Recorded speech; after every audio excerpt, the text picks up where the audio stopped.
Pemirsa, pelatih timnas Patrick Kluivert memberi sinyal positif soal bergabungnya pemain klub divisi 1 Belgia Royal Antwerp, Jairo Riedewald, ke skuad Garuda dalam waktu dekat. Jairo akan menambah amunisi timnas menghadapi 4 laga tersisa di babak ketiga kualifikasi Piala Dunia Zona Asia.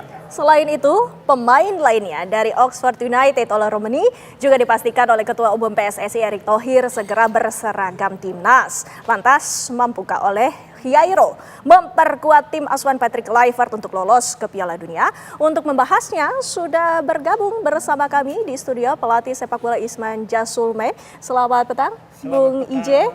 Dan juga ada analisis sepak bola Akmal Marhali. Selamat petang, Bung Akmal. Petang Windy, selamat petang. Ya, selamat petang semua. Yang menjadi pertanyaan dengan dimasukkannya ataupun dalam waktu dekat akan dinaturalisasi 2 pemain lagi yang memang berlaga di Liga Eropa ini. Apakah ini artinya akan ada perombakan, Bung Ije? Kembali saya ingin melihat bagaimana penampilan dari tim ini, yang dimana tim ini sudah sudah punya pondasi kuat dalam hal defense. Nah, di dalam sepak bola itu kan ada menyerang, bertahan, dan transisi. Nah, filosofi kita mau menunggu filosofi yang akan dibawa Kluivert, ya, di mana dia besar dan lahir dan menjadi pemain dunia itu lahir di Belanda dengan attacking football, dengan filosofi yang atraktif. Nah, ini akan menarik, kita tunggu. Nah, pasti dia datang sudah menganalisa semua. Dia sudah menyiapkan tim analisnya, ya, di mana ada 2 staf pelatihnya itu yang mumpuni nih, ada Pastor dan Lanzat, ya, itu saya melihat biografi mereka sangat kualitas sekali. Nah, ini kita menunggu. Nah, pasti kenapa Kluivert pasti melihat kelebihan dan kelemahan tim yang sudah ada.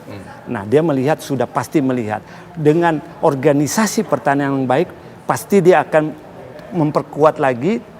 Kenapa bisa ada kelemahan selama ini yang kebobolan itu? Nah, mungkin dia mencari alternatif dengan filosofi yang dia bawa, yaitu attacking football. Kalau saya melihat attacking football itu adalah sekarang, kalau pengamatan saya, adalah atraktif football. Kenapa? Karena sepak bola itu kan menyerang, bertahan, dan transisi. Itu harus, keseimbangan tim itu harus dijaga. Jadi pada saat kita menyerang, kita sudah menyiapkan pertahanan yang pertahanan yang kuat. Pada saat kita bertahan, kita menyiapkan penyerangan awal yang kuat. Itu yang kita tunggu. Atraktif ini apa? Desain apa yang akan dibuat oleh Kluivert dan staff? Apalagi ditambah 2 pemain ini yang kalau memang akan jadi, ini akan menambah variatif pilihan pemain yang sangat baik di dalam sisa 4 pertandingan ini. Baik. Kita ingin ke Bung Akmal. Bung Akmal, seberapa besar nih kans Ole dan Jairo ini bergabung dengan timnas, dan seberapa besar juga pengaruh keduanya ketika benar-benar bergabung dengan timnas Indonesia? Ya, yang pasti mungkin Patrick Kluivert sudah menganalisa, seperti yang tadi dikatakan oleh Bang Isman Jasulme, sudah menganalisa di mana titik lemah tim nasional kita saat ini. Salah satunya adalah di posisi striker. Ya, kalau kita lihat striker-striker tim nasional kita saat ini, misal Rafael Strijk itu 25 pertandingan 1 gol. Kemudian Ragnar Oratmangun 10 pertandingan 2 gol. Kemudian kalau kita analisa lagi, misalnya Hoki Caraka 11 pertandingan 2 gol. Yang paling banyak mencetak gol itu adalah Dimas Drajat 15 pertandingan 6 gol, dan juga Muhammad Ramadan Sananta 15 pertandingan 6 gol juga. Artinya ini ada sisi lemah, apalagi di kualifikasi Piala Dunia misalnya, praktis yang banyak mencetak gol justru bukan lini depan. Ya, sebagai contoh Marcelino kan bukan striker ya, kemarin 2 gol. Kemudian ketika kita berhadapan dengan Cina yang cetak gol Tom Hei ketika kita kalah 0-1. Kemudian ketika kita bermain melawan Vietnam misalnya, ketika kita menang 3-1, yang cetak gol Jae Inches. Kemudian juga ada Rizky Ridho, ada Sain Patinama yang cetak gol, yang posisinya adalah bukan posisi striker. Sehingga kemudian harapan besarnya dengan hadirnya Ole Romani menutup masalah besar kita di lini depan. Kalau kita lihat Ole Romani ini kan kurikulum vitae-nya dia adalah mantan pemain Utrecht yang sekarang ditarik atau bermain bersama Oxford United. Nah, sementara ada satu lagi posisi yang dianggap lemah adalah posisi gelandang bertahan. Walaupun di sana ada Nathan Choaon, ada juga Ivar Jenner. Cuma permasalahan permasalahannya adalah dua pemain ini masih sangat muda. Yang kedua adalah jam terbangnya juga masih sangat minim karena di klubnya juga jarang bermain secara reguler. Nah, mungkin ini salah satunya antisipasi untuk membenahi posisi gelandang bertahan, hadirkan Jairo Renal ini karena secara pengalaman dia sangat berpengalaman. Cuma permasalahannya Adit dan Windy, ini tidak semudah seperti kita mendatangkan pemain-pemain sebelumnya seperti Hadiwo, Sain Patinama, kemudian Martin juga Martin Pas, termasuk Jay Inces, termasuk diantaranya Tom Hey, karena misalnya status Ole Romani ini hampir sama dengan Martin Pas. Dia ini Vliegers gitu kan. Jadi sebenarnya orang tuanya yang lahir di Indonesia, di Medan, bukan punya keturunan Indonesia. Nah, ini yang kemudian agak sulit seperti halnya Martin Pas kan Vliegers juga, sehingga kemudian prosesnya agak sedikit sulit. Yang kedua, kalau Jairo ini problemnya adalah dia ini sudah main bersama tim nasional Belanda senior pada 6 September 2015 ketika itu berhadapan Belanda melawan Turki dan total caps-nya adalah 3 pertandingan. Ini juga akan menjadi handicap nantinya kalau kemudian FIFA misalnya merujuk data dan statistik yang ada, dan pastinya seperti kasus Martin Pas kemarin ketika kemudian harus berproses sampai 3 bulan untuk disahkan menjadi pemain tim nasional Indonesia. Dan ini akan menjadi PR tentunya buat Pak Erick Thohir sebagai ketua umum untuk meyakinkan FIFA bahwa pemain yang akan dinaturalisasi ini atau dijadikan pemain tim nasional Indonesia ini benar-benar pemain yang sesuai dengan undang-undang, baik itu undang-undang negara kita maupun undang-undang yang dibuat oleh FIFA. Kita ambil contoh misalnya beberapa kali Malaysia kemarin mau menarik pemain-pemain naturalisasi tapi akhirnya gagal karena ada syarat-syarat dari FIFA yang kemudian tidak bisa dilengkapi atau melanggar syarat-syarat FIFA. Ini mungkin salah satu problem yang mungkin akan dihadapi terkait dengan Ole Romani dan juga Jairo Redwall ini. Terlebih dari khususnya kita berbicara tentang Riedewald ini. Riedewald memang posisi terakhir di Oxford adalah back, tapi kita ketahui juga bahwa dia memang sangat aktif untuk berada di gelandang. Bisa juga menjadi salah satu yang bisa diandalkan untuk menyerang, membantu serangan dari timnas Indonesia. Bagaimana menurut Anda? Ya, saya pikir ini pemain yang dibutuhkan ya. Selain dia pernah sekarang bermain bersama Antwerp, dia juga pernah bermain sebagai pemain Ajax Amsterdam. Artinya dia juga bermain dengan Crystal Palace di Liga Inggris. Jam terbangnya sangat luar biasa. Artinya pengalaman dan kematangan ini yang kemudian diharapkan bisa membangun kekuatan baru tim nasional kita. Kenapa? Seperti tadi dikatakan oleh Bang Isman bahwa mungkin Kluivert akan memainkan atraktif football.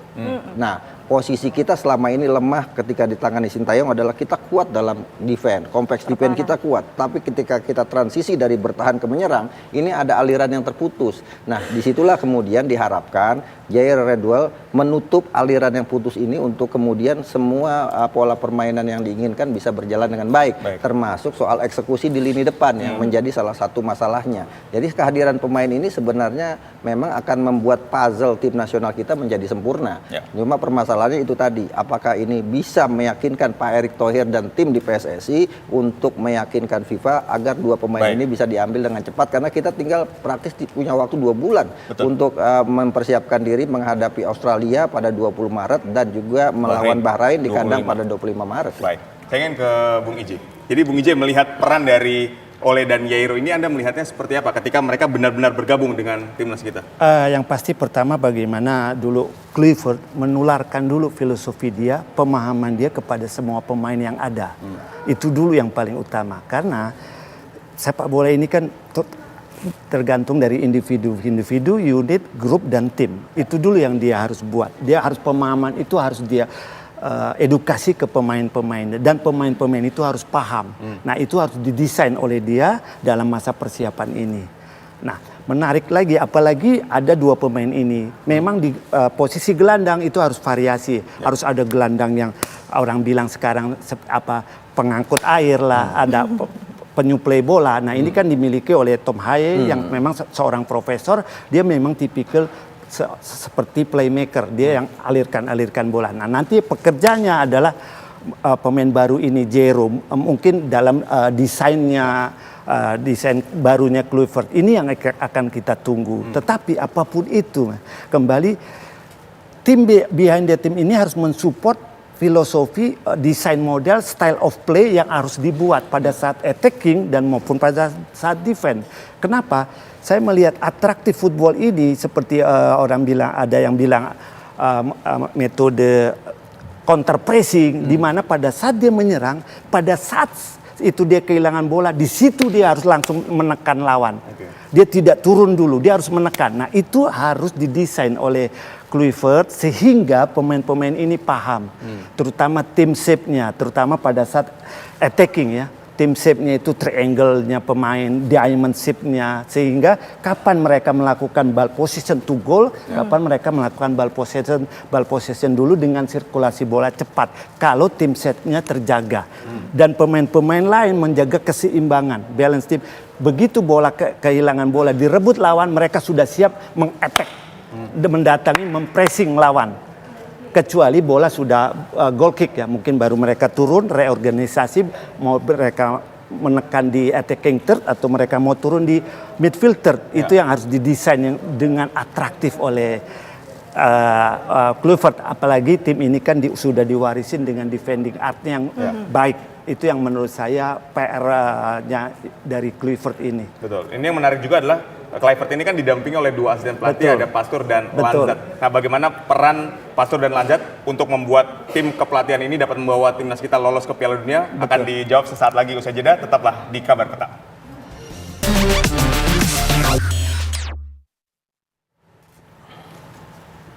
Dalam kualifikasi Piala Dunia 2026, Indonesia akan berhadap dengan Australia untuk pertandingan perdana yang akan diasuh oleh pelatih baru timnas Indonesia, Patrick Kluivert. Selain Patrick Kluivert, kita ketahui bahwa nanti akan ada 2 asisten pelatih. Nah, ini yang menjadi pengujian, tidak hanya bagi pelatih utama, tapi juga untuk kedua asisten pelatihnya. Bung Ije, mungkin menurut Anda, apakah bisa menambah lagi kekuatan dari skuad Garuda dan juga untuk memetakan dan juga strategi dan taktik untuk timnas Indonesia? Yang pasti dalam sepak bola modern ini tim behind the team sangat penting, di mana seorang pelatih disupport oleh staff-staff yang qualified. Nah, saya melihat biografi dari Pastor, dia seorang analis. Nah, ini sangat penting di sepak bola modern, bagaimana dia menganalisa sisi kelemahan dan kelebihan dari tim yang ada, baik perorangan maupun timnya. Itu dia pasti akan analisa secara detail. Dan apa kelemahannya juga, itu mereka akan mengadakan diskusi, pasti akan ada solusinya, akan ada desain style of play apa, dan pemain yang mana yang pas untuk first 11 mereka inginkan dengan filosofi yang mereka bawa. Nah, itu pasti akan dilakukan oleh Pastor. Dan Lanzat, saya melihat ini seorang taktikal asisten yang banyak bekerja membantu, nanti saya melihat akan membantu Kluivert pada saat proses latihan. Nah, dia akan banyak berbuat membantu seorang Kluivert. Tetapi saya melihat overall itu, saya melihat performan dari awal dari seorang Kluivert, saya melihat dia percaya diri pada saat dia konferensi pers awal, itu dia mempunyai knowledge, dia punya pengalaman, dia percaya diri bahwa dia mempunyai ada nilai lebih dari diri dia sebagai mantan pemain dunia, striker dunia yang dilatih oleh pelatih top, dan apalagi dia pernah mengasisteni Van Gaal dalam tim nasional Belanda di World Cup. Dengan modal itu menurut saya tim ini, saya berharap tim ini akan berkolaborasi, bersinergi dengan atraktif. Apa yang mereka desain dengan segala kelemahan yang ada dan kelebihan yang ada. Nah, kembali pasti kerja kerasnya menurut saya hanyalah bagaimana mereka melihat kelemahan-kelemahan individu dan bagaimana mereka melihat kelemahan tim ini pada saat transisi positif ke attacking. Nah, itu yang harus mereka desain dengan baik sambil mereka memperkuat lagi defense organisasinya, bertahan. Ini yang paling penting. Kalau itu mereka sudah perbaiki, ditambah lagi dengan pemain baru yaitu Jairo maupun Ole, ini saya sangat berharap tim ini akan atraktif dan akan pergi ke World Cup. Baik, akan atraktif dan pergi ke World Cup. Kita ingin ke Bang Akmal. Ini ketika melihat Ole dan Jairo, Anda melihatnya seperti apa? Ini kan kita lihat bahwa Jairo akan ditaruh sebagai gelandang bertahan bersama dengan diaspora lainnya dan Ole akan menyerang. Ditambah ada diaspora lainnya yang juga dibidik oleh Kluivert. Silakan. Ya, sebenarnya ada satu lagi yang sudah datanya sudah masuk ke PSSI ya, ada Mauro Zylstra. Ini pemain keturunan berdarah Bandung gitu kan, yang sudah masuk datanya. Cuma permasalahannya Mauro Zylstra ini masih sangat muda. Dia main di Volendam U21. Artinya untuk momen Piala Dunia ini yang dibutuhkan adalah yang matang dan sudah berpengalaman, karena lawan-lawan yang dihadapi bukan kaleng-kaleng kan.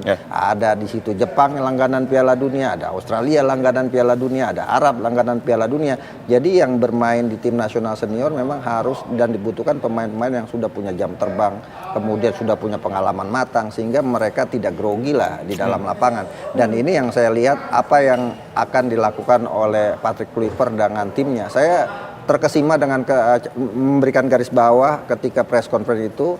Patrick Kluivert menyatakan one blood one nation, ya kan, satu darah satu negara. Artinya di situ ada kode yang ingin disampaikan bahwa tidak ada lagi klaster-klaster di tim nasional Indonesia. Artinya semua ketika sudah masuk, baik itu pemain lokal, baik itu pemain diaspora, mereka punya visi yang sama menjadikan tim ini untuk memenangkan pertandingan. Dan saya lihat kolaborasi dari tiga pelatihnya ini juga cukup bagus ya. Kalau kita lihat misalnya saya melihat pertama kali Dani Lazat, dia sangat komunikatif sekali, bahkan bahasa Indonesia sangat lancar sekali. Bahkan Kluivert itu diajarkan bahasa Indonesia. Artinya apa? Mungkin Dani Lazat ini akan menjadi penyambung lidah antara pemain diaspora dengan pemain lokal Indonesia, sehingga komunikasi nanti yang berjalan sangat baik. Kemudian kalau lihat tadi Alex Pastor ini adalah ahli taktik gitu. Dan mungkin semua taktik dan strategi permainan, baik itu terkait kelemahan dan kelebihan tim nasional kita maupun kelebihan dan kelemahan tim lawan, akan menjadi tugas utama atau jadi job description-nya dari Alex Pastor. Belum lagi nanti ditambah 2 asisten pelatih dari Indonesia sendiri. Artinya sebenarnya behind the team ini sangat kuat sekali, dan saya pikir kita harus bisa memberikan support yang bagus buat tim nasional kita, karena bagaimanapun ada opportunity. Saya mengatakan ini opportunity bukan target. Kenapa? Karena sejatinya kalau bicara target, ya kita sebelumnya sebenarnya belum layak untuk lolos Piala Dunia. Tapi ada opportunity yang kita dapatkan di sini gitu. Nah, itulah opportunity yang harus kita ambil dalam kesempatan yang ada ini. Jadi jangan sampai kemudian kita berekspektasi lebih dengan tim ini, walaupun ini kan bagian dari proses akselerasi percepatan prestasi tim nasional Indonesia. Tapi di sisi lain juga kita juga tidak boleh kemudian terlalu menganggap jumawa, menganggap remeh bahwa dengan tim nasional ini kita bisa kalahkan Jepang, kita kalahkan Australia dan sebagainya. Kenapa? Karena pengalaman dan kematangan itu yang menjadi sangat penting. Dan yang paling urgen saat ini adalah bagaimana tim ini bisa kemudian berkolaborasi sebagai sebuah kekuatan. Dan itu sudah mulai dilakukan oleh Kluivert kan, ketika datang mereka bertemu dengan beberapa pemain, ada Witan, ada Rizky Ridho, bahkan disebut bahwa saya salah satu yang terkesima dengan penampilan Marcelino Ferdinand. Artinya Kluivert ini sudah menganalisa pemain-pemainnya yang selama ini jadi langganan tim nasional. Jadi tidak sulit, orang beranggapan bahwa apakah cukup waktu 2,5 bulan untuk menangani tim nasional Indonesia berhadapan dengan Australia dan juga Bahrain. Saya pikir untuk pelatih profesional, pemain profesional itu waktu tidak menjadi ukuran sukses atau tidak sukses, tapi bagaimana kemudian dia bisa menyatu dengan tim ini. Sebagai contoh, di grup kita saja kan ada pergantian pemain, pergantian pelatih. Australia misalnya dari Graham Arnold, kemudian Tony Popovich sekarang kan. Dan dia berubah dengan sangat cepat. Atau di Cina sebelumnya adalah Jankovic, sekarang digantikan oleh Branko Ivankovic, dan dia berproses semuanya. Jadi sekarang adalah bukan lagi bicara proses untuk tim nasional ini, tapi progres dari penampilan sebelumnya menjadi lebih baik dari apa yang sudah dilakukan oleh Sintayong, lebih baik lagi di bawah atau di tangan Kluivert ini gitu. Bahkan dalam konferensi pers, pelatih Timnas Indonesia Patrick Kluivert sempat mengutarakan dan menyebut nama dari Jairo ini untuk bisa masuk ke skuad dan mempertahankan dan juga membantu Timnas Indonesia dalam pertandingan selanjutnya. Nah, menurut Anda dengan masuknya dan juga diandalkannya Jairo ini, apakah justru mengancam posisi misalnya Nathan ataupun Ivar Jenner? Dan saya pikir pergantian pelatih pasti ada pemain-pemain yang biasanya di pelatih sebelumnya jadi inti akan ada perubahan. Itu kan sangat tergantung dengan filosofi bermain yang disampaikan oleh Bang Isman Jajulma. Bang Isman Jajulma misalnya ketika menggantikan Ivan Kolev pasti ada perubahan karena dia pasti punya gaya bermain tersendiri dan saya pikir itu wajar. Tapi kan yang harus dibangun adalah persaingan yang sehat. Ya, jangan sampai kemudian persaingan enggak sehat atau ada istilah anak emas di tim nasional. Jadi siapapun sekarang memulai lembaran baru, mulai dari nol lagi nih untuk siapa yang akan jadi pemain inti, bukan dari nol lagi untuk membangun tim. Tapi siapapun sekarang punya kesempatan untuk menjadi pemain utama di lapangan asalkan dia mampu menunjukkan progres permainannya baik itu di klub maupun di tim nasional sebelumnya. Nah, ini yang menjadi penting. Apakah kemudian Jairo akan menggantikan Ivar Jenner atau akan menggantikan posisi Nathan Choaon? Bisa jadi iya, bisa jadi juga tidak gitu kan. Tinggal bagaimana nanti kesiapan pemain-pemain ini apakah dia siap tampil dalam sebuah pertandingan. Karena biasanya pelatih akan melihat 2-3 hari sebelum tampil akan lihat kondisinya, bukan cuma kondisi fisik tapi juga psikologi. Apakah psikologinya siap untuk menghadapi Australia misalnya? Kalau tidak siap pasti akan kondisi fisik dan psikologi itu yang menjadi catatan ya. Betul. Saya ingin ke Bung Ize. Bung Ize, jadi ketika misalnya melihat susunan pelatih terus pemain-pemain yang ada saat ini, bagaimana dengan peluang kita untuk nantinya lolos babak kualifikasi Piala Dunia ini? Yang paling utama bagaimana dulu pemahaman dari filosofi Kluivert bisa dijalankan oleh pemain dan pemain paham apa yang diinginkan Kluivert dan Kluivert tahu apa nih kelebihan dan kelemahan pemain. Karena di sepak bola itu banyak sama dengan aksi. C, D, E, F, P. Bagaimana communication, C-nya. D-nya decision, E-nya eksekusi, F-nya itu fitness yang tadi disampaikan bagaimana kondisi fisik. Yang terakhir perception itu bagaimana pandangan di lapangan. Itu yang harus ditularkan dulu oleh Kluivert ke pemain. Sehingga dia gampang, mudah untuk mendesain filosofi yang dia inginkan, style of play apa. Attacking footballnya dengan atraktif footballnya itu yang kita tunggu sangat menarik itu. Dan siapapun pemainnya, kembali tadi Bung Akmal bilang, belum tentu juga nanti pemain baru akan langsung jadi starting 11 ataupun pemain lama akan menjadi cadangan. Itu menurut saya ini malah bagus, variatif jadi pemain. Sekuat kedalamannya jadi kuat. Jadi kita pelatih, Kluivert tinggal enak. Dia mau memakai pada saat mungkin pada saat UE, saya lebih mungkin targetnya dia mau hanya mencuri poin supaya tidak meminimalisasikan kelemahan di belakang, memaksimalkan pada saat ada peluang di depan. Berarti kan dia akan mendesain berbeda pada saat dia mendesain pada saat di home nanti. Nah itu menarik, kita akan melihat. Itulah art of coachingnya dari seorang pelatih. Nah, kita akan sama-sama menyaksikan bagaimana art of coaching dari seorang Kluivert nantinya untuk membawa. Tapi ada kode satu yang paling penting dari Kluivert itu kode satu. Dia akan memainkan pemain yang punya jam terbang tinggi di klubnya. Artinya ini pemain-pemain sekarang yang ada di tim nasional, dia tuh harus bisa menunjukkan kualitasnya dulu di klubnya masing-masing. Artinya mereka yang jarang bermain ada potensi justru tidak dipanggil oleh Patrick Kluivert dan ini persaingan yang sehat menurut saya. Ya, terima kasih Bung Akmal, terima kasih Bung Ize. Sama-sama. Telah berdialog bersama kami, sehat dan sukses selalu untuk semua.